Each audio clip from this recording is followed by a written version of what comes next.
Casual. Oferecimento Iguatemi Campinas. Tudo em moda, cultura, gastronomia, entretenimento e tecnologia. Galeria Shopping. O shopping que inspira a moda.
Olá, que prazer estar com vocês novamente.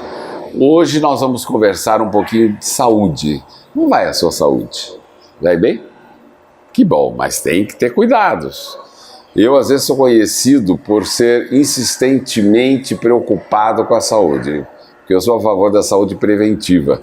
Então, qualquer coisa que eu tenha, e eu tenho, como qualquer ser humano, eu corro nos médicos. E já vou e faço exame, faço isso e faço aquilo, para tentar ter uma vida melhor, uma vida mais saudável, uma vida menos preocupada, menos preocupante.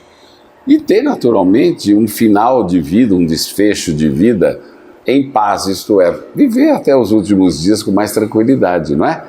E, então, isso aí é uma questão de termos um pouco de inteligência, entendeu? Usarmos a inteligência. Tem pessoas que deixam para ir ao médico na hora da dor. Não resolve. Vai às vezes, vai também na hora da dor, lógico, mas vai um pouco antes também, consulte, ouça seu médico e naturalmente ele vai te orientar.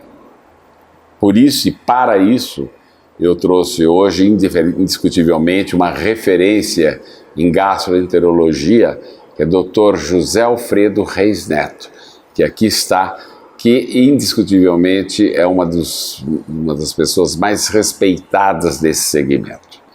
Dr. Reis, é um prazer tê-lo aqui conosco, muito obrigado por ter vindo. Sei que o seu tempo é bastante atribulado com a clínica, com tudo isso, e o senhor conseguiu um tempinho aqui para nós. Tudo bem? Tudo em paz. Eu quero dizer que é um tempinho gostoso, porque vai dar a oportunidade de colocar o médico humano como um sanguineiro que está lá para te operar ou isso. Mas é alguém que está lá para te orientar. Com certeza. E você falou uma palavra importante. Procurar só com a dor. Terminou a dor, ele não aparece mais. Pois é. E não volta para ver se vai ter dor de novo. Exatamente. Certo? E também antes da dor, né?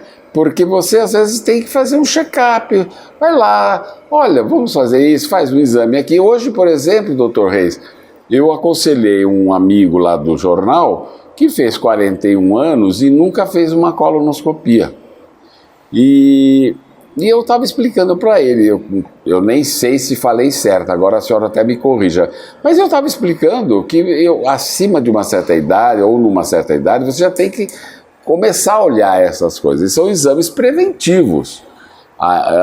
Falei certo ou não? Falou. Deve ou tem que esperar ter alguma coisa para ir? Não. Não, né? A medicina atual mudou muito. E conseguimos descobrir ou rastrear alguns indícios de que você pode prevenir um câncer, pode prevenir uma doença inflamatória intestinal, não só orientando como você deve comer, como o que você deve comer, como o que você não deve comer, e o que você não deve tomar de remédio. Seguir uma coisa importante, que é colocar o médico como um amigo seu para te orientar. Ótimo. Eu fico às vezes meio preocupado, Quando o doente só te liga na urgência, sexta-noite, olha, estou com dor, o que eu faço? Bom, vamos tentar adivinhar por telefone. Não é sempre... Não é possível, né? A prevenção é realmente importante. E você falou aí de cólon, etc. Tal. Nós atualmente estamos realizando programas de detecção precoce do câncer, de métodos de tratamento que não levem ao câncer. Então, a orientação médica é muito importante. Conversar com seu médico, como a gente está conversando aqui. Lógico, coloquialmente, né? E nesse colóquio podemos admitir muitas coisas. Por exemplo, há uns anos atrás, não vou falar quando eu me formei, né? Porque vários exames não existiam. E a gente dependia muito exatamente da conversa, de ouvir para raciocinar. O médico não funciona como um teleguiado, né? Lógico. Funciona como um indivíduo que está lá para te ouvir. E tentando, ao te ouvir, determinar qual é o problema fundamental. Certamente. Às vezes a gente dá risada porque o doente fala, bom, eu estou com isso, então não vou comer nada para ver o que melhora. Aí emagrece, aí fica extremamente preocupado porque emagreceu. Emagreceu porque deixou de comer. Deixou de comer. E às vezes deixou de comer o que seria interessante para comer o que não é interessante. Você lembra do tempo que a gente falava de dor de cotovelo como dor da comadre? Que ficava na janela batendo papo. Atualmente é Facebook. Tem notícias boas, mas tem barbaridades. As redes sociais são perigosas com as fake news, né? E cada um põe a sua ideia, que não está vendo se é correta, etc. Tal. Então, sempre aconselho aos clientes ou amigos, quando vê uma notícia sobre doença no Facebook, vê se quem está lá escrevendo isso é um médico, um nutrólogo ou alguém... Um livre atirador, né? Às vezes um jornalista... Ouvi dizer. Às vezes até um jornalista se arvora a falar da área de saúde, naturalmente, sem conhecimento profundo de causa. Exato. Né? Só porque tem o dom da escrita, não é por aí, né? E às vezes a gente tem umas perguntas que fica difícil de responder. Exatamente. Uma delas é, o que é que pode fazer mal para você comendo? O que pode não fazer mal? Então, mas aí é muito difícil eu quero pegar esse gancho, porque o senhor tem, naturalmente, a sua especialidade, a sua área, é uma área de suma importância para o ser humano, que tá aí o nosso aparelho digestivo. O que hoje acontece? Como é que está a ciência com relação ao nosso aparelho digestivo? O que se descobriu? O que o senhor recomenda? O que acontece, digamos, nessa área de novidades que seriam bom as pessoas atentarem? Vamos colocar dois aspectos fundamentais. Eu acho que um deles atual é o estresse. Então, quando você vai comer, você tem 15 minutos para comer porque você tem um serviço depois. Aí, o seu carro você foi pegar, está sem bateria. Você tem que sair correndo atrás de um táxi. Vai tomar o táxi, tem que ter cuidado para não ser assaltado. Então, esse estresse leva, às vezes, você a comer depressa, mal mastigado, engole e sai correndo. Não tem aparelho digestivo que resista. Que resista. É o que eu sempre digo. Dedo não é feito para ser mordido por dente. E dente é feito para morder comida. Olha, boa essa. Não é verdade? Lógico. E o que é que você faz com um bom vinho? Um bom vinho você toma de golinho. Degustando. Tem uma coisa interessante, você já deve ter lido sobre isso, que alguns estudos americanos revelaram que o ingerir vinho, em algumas situações, ajuda muito a digestão, a recuperação mental, até a atividade física. E esse foi um estudo muito elaborado na Espanha e Itália. Aí o americano começou a seguir isso. Mas tem uma diferença fundamental. Como é que o italiano para? Ele para almoçar 2 horas. O espanhol também. Faz a Nessas cesta. 2 horas ele vai para a cesta. Isso. Ele senta, bate papo sobre várias coisas, inclusive sobre futebol, política, etc. Tal, e vai tomando vinho de golinhos. Aí passam as moças, as raparigas, bate papo. Então ele se liberta, relaxa. O que o americano faz? Ele vai pro horário do almoço, senta num cheeseburger, Senta na calçada em Nova York, às vezes. come rápido O sanduíche, Coca-Cola. e volta para trabalhar. Isso. É Não o tem workaholic, estômago né? que resista. Porque tudo que você tem na vida é controlado pela sua emotividade e seu cérebro. Por exemplo, você é canhoto, o seu hemisfério cerebral dominante é um. Você escreve com a direita, o seu hemisfério cerebral dominante é outro. E este hemisfério cerebral vai de acordo muito com as suas emotividades. Vamos falar uma coisa. Seu time perdeu e você gosta demais de futebol. Pronto, fica triste. Naquele dia qualquer coisa vai te desagradar. Irrita. Uma coisa também importante, não sei se você conhece, houve um trabalho realizado por 2 psicólogos, um casal, que percorreu 43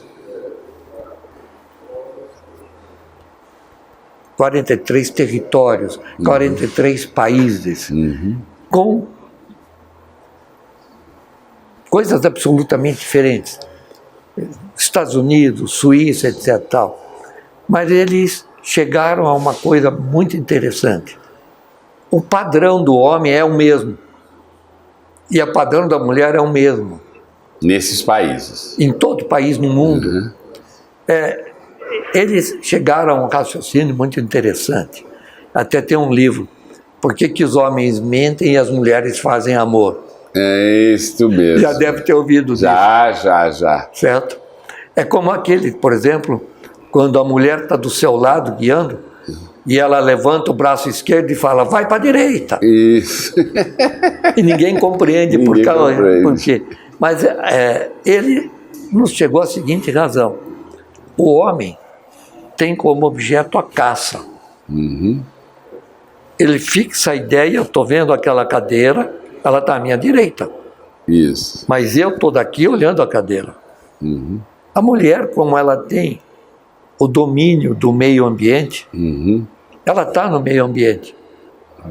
Então, para ela, a direita dela é a tua esquerda. Entendi. Isso é meio complicado, mas... Deu para entender? Sobre esse viés eu não tinha pensado ainda.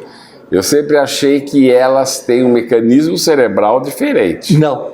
É porque, veja, a tua mulher tem um dom. Ela consegue falar com a empregada, corrigir as crianças, bordar, ver a televisão e conversar com você ao mesmo tempo.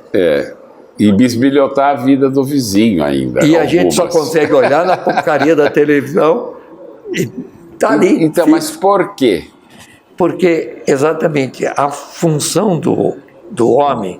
Ele é objetivo. Ele é objetivo. A mulher também é objetiva, mas é um objetivo onde ela domina o meio. Ela é periférica.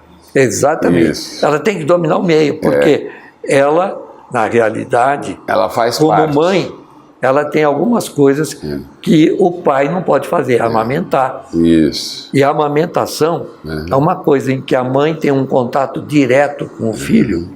Isso. E este contato não só é bom para a mãe, mas é bom para a criança. Mas aos 5, 6 anos, ela começa a ver que tem um outro elemento ali em casa que de vez em quando dá palpite, que é o homem. Então, não é que a mulher não possa exercer o papel do homem, ou o homem não pode exercer o papel da mulher. Mas são coisas inatas do aspecto de natureza do indivíduo. Do sexo. Do sexo.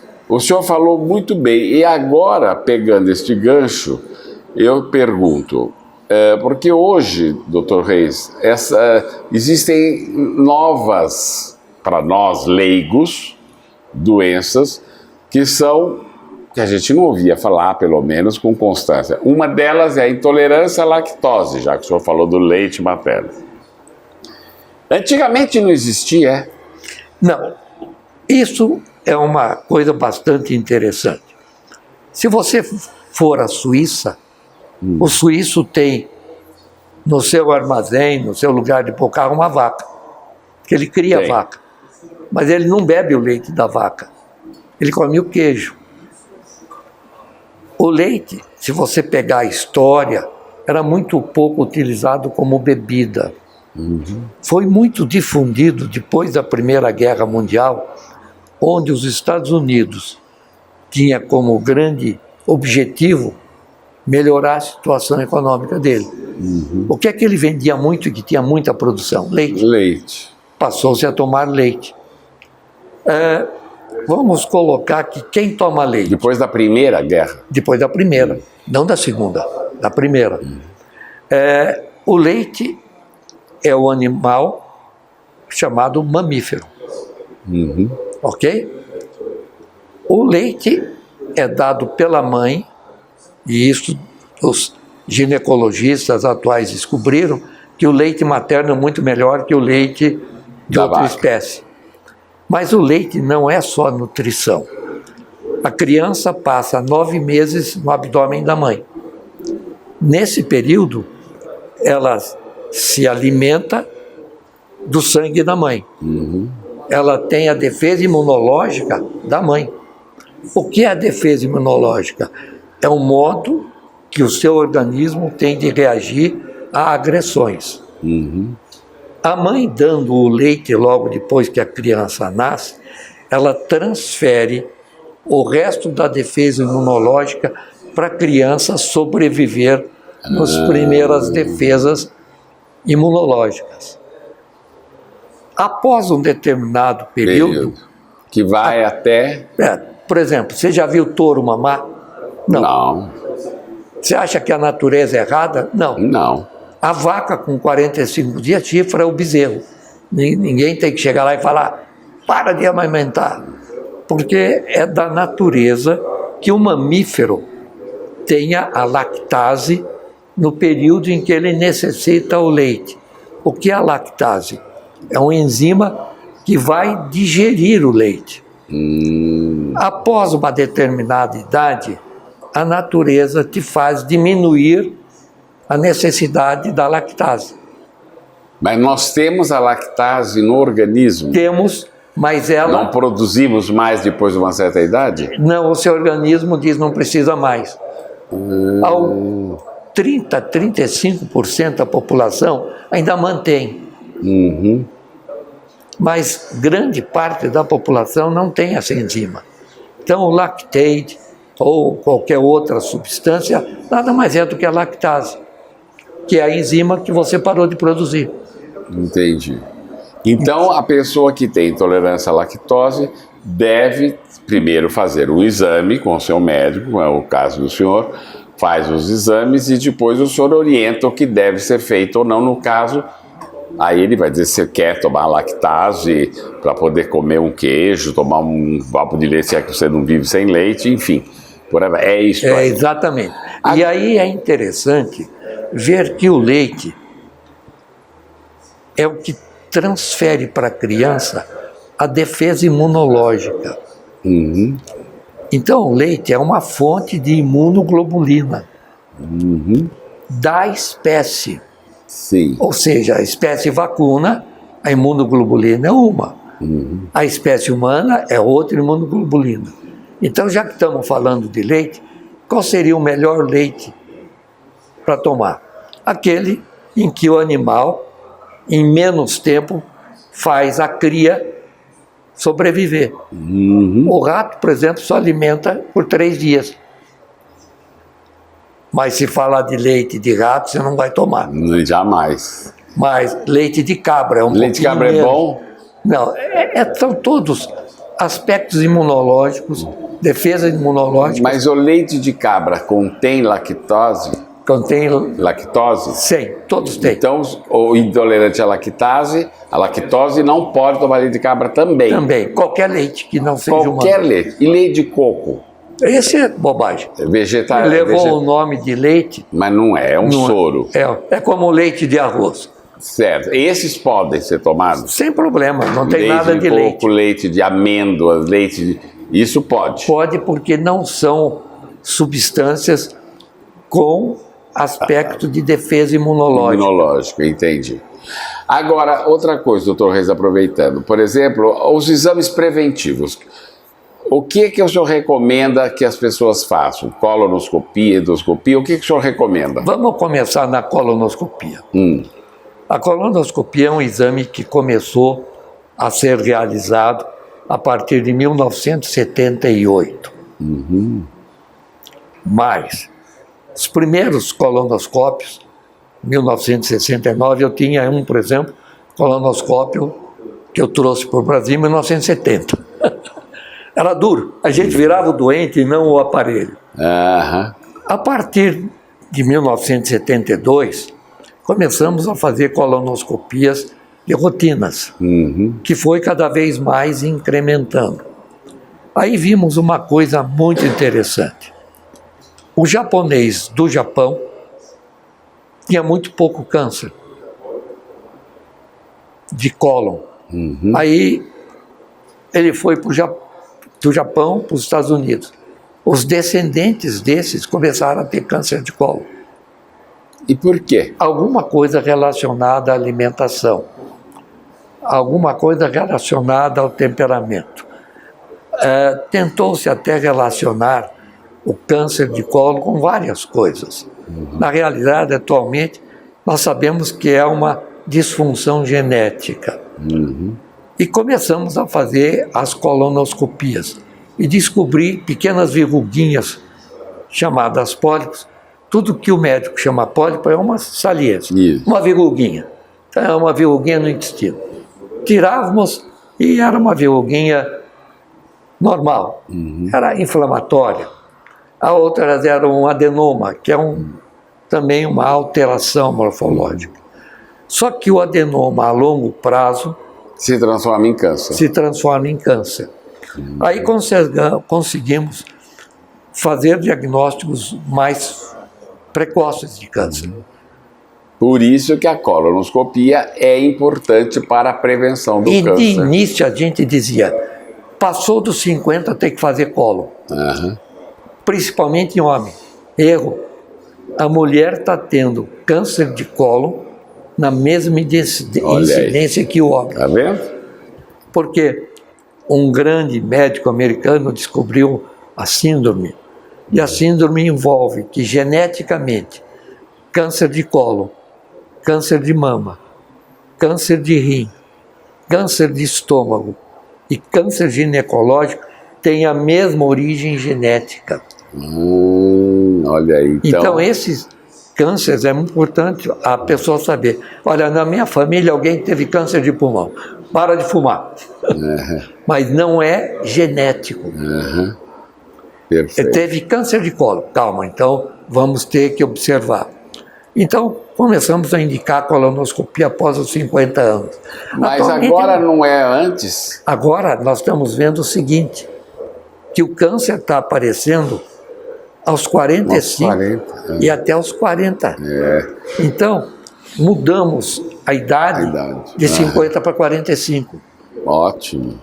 Então, é necessário fazer a sua colonoscopia. E tanto seja homem como mulher. Tanto mulher. E a endoscopia também. A endoscopia gástrica já é um pouquinho diferente. Sim. O câncer gástrico, ele já pode ser detectado e há um aspecto importante. O sintoma de câncer gástrico é igualzinho de uma gastrite. O que acontece durante muito tempo? Dor. Estou com gastrite, estou com dor aqui, aí pergunta para o vizinho, o que você toma aí para a sua gastrite? Omeprazol. Então ele vai na farmácia e fala, eu quero omeprazol. Pronto. Só que ele não examina para ver se o que ele tem é gastrite, se o que ele tem é um câncer gástrico. A endoscopia gástrica é muito mais simples de fazer do que a colo. Lógico. Muito menos agressiva. Houve até um trabalho que levou muita dúvida sobre efeito de medicamento, que começaram a fazer um estudo sobre pessoas de idade que tomavam omeprazol que tinham câncer. Só esqueceram de ver o seguinte: ele tomava omeprazol por quê? Ele já tinha o câncer. Não. Ele tinha gastrite, entre aspas. Não fez endoscopia e ouviu o vizinho falar que era bom. Tomou, melhorou o sintoma. Na realidade, ele não tinha uma gastrite, ele tinha um câncer. Então, mas o omeprazol pode ser tomado. pode e deve. E deve, né? Quando feita a endoscopia gástrica. Sim, lógico. Não deve ser tomado, e às vezes, que me perdoem os cardiologistas, você vai ao cardiologista, ele te receita 5 remédios. Aí ele fala, olha, toma um pouco de omeprazol para proteger seu estômago. Primeiro, não protege. Segundo, leva o doente a, se tem qualquer sintoma, não fazer o exame. Agora, ele, na realidade, o que ele faz? Porque eu tomo omeprazol, porque eu tenho... Se eu não tomo, às vezes me dá azia. Exato. Mas eu faço a endoscopia e tudo. E aí você vê que você tem um pouco de refluxo. Isso. Então você tem aquilo que é muito comum. Você é uma pessoa bem emotiva. Muito. Bem emotiva. Então pode tomar. Pode, desde que a sua endoscopia não revele câncer. Tá certo. Tá aí. Olha, esses são algumas das considerações científicas desse senhor caríssimo, desse médico querido, Dr. Reis Neto, e que hoje vocês puderam perceber aí a sua vivência dentro da ciência e da medicina. E, naturalmente, eu ficaria horas, porque o assunto é muito longo, é uma especialidade realmente interessantíssima, que nós temos que estar a par, temos que conhecer e temos que cuidar e saber. Então, o que nós recomendamos é, faça uma visita ao seu gastro, para saber como anda o seu aparelho digestivo. E aí vem aquela que eu faço um pedido aos nossos colegas jovens médicos: senta na cadeira, ouça seu paciente, tenha um pouquinho de calma. É isso, que é essa diferença do Dr. Reis, por isso que eu adoro quando eu vou conversar com ele, porque ele conversa com você, ele te examina, ele te toca. É o médico que a gente precisa, porque hoje, muito... Perdão aos demais, aos músicos que eu conheço, é só no computador, ó. Nós chamamos só no computador. TAC médico. Sabe o que é TAC médico? Tomografia abdominal computorizada. Ele faz a tomografia para ver se descobre a doença e pronto. Que ele não ouviu. Doutor Reis, muito obrigado por ter vindo. Eu que agradeço a oportunidade. E eu gostaria que voltasse em outras ocasiões. Ao seu dispor. Muito obrigado. O Casual entrevistou hoje Dr. José Alfredo Reis Neto. Até o próximo programa.